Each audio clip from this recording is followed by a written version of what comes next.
What's up, Shank?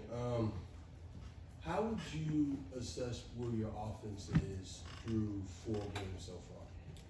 Well, I think this past game, just much cleaner. So like penalties, turnovers.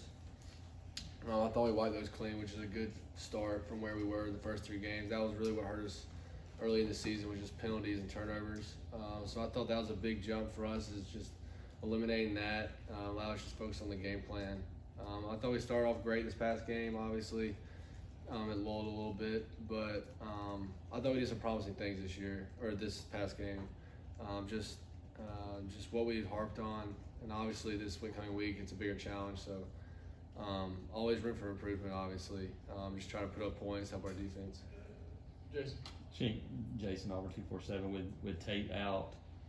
How valuable are guys like Council and Alec Jackson and Cam, those guys that can play multiple positions? How valuable is that for an offensive line when you have to start moving guys around? Yeah, that's a big deal, especially this week. When Tate got hurt, I really wasn't worried, just knowing who we have on the sideline, who we have in the game, we can rotate around.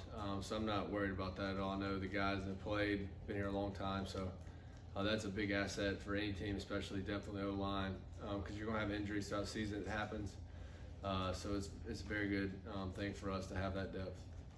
John Samuel, Jeff Shear, AuburnTigers.com. You've played in a bunch of Auburn LSU games, and there have been some crazy ones.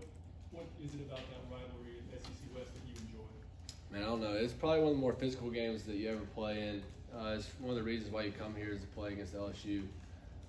So I mean, it ranks up there with Georgia and Bama in my opinion.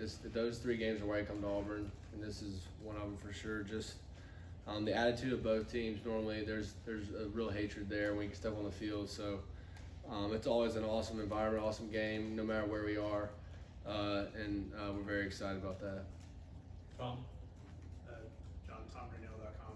I think over the last 6 games against Power 5 teams, you guys have been outscored 94-18 in the second half. Just what do you guys need to do better coming out of halftime? Yeah, I think just maybe more juice.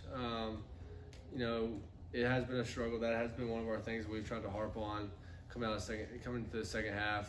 Just making those adjustments well and executing that on the field. And that'll be a huge emphasis going through SEC play, obviously, because you gotta score in the second half. You gotta win games and close them in the second half. So that's a big emphasis for us this week.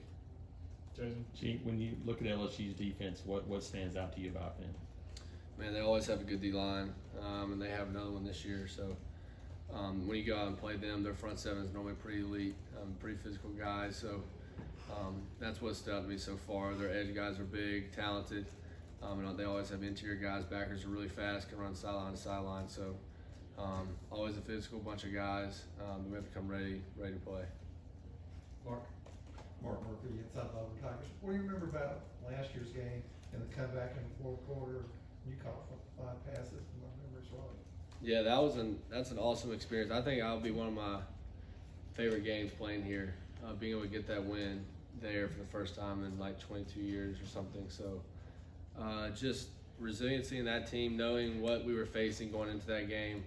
That was the start of SEC play, I believe, last year. So just a crucial game at night there. We faced adversity very well in that game, I thought. Bouncing back, we were down for most of the game. So just the willingness to keep playing in that game, knowing that we'd find a way was really exciting. Anything else? All right. Thank you, Shane. Thanks, Shane.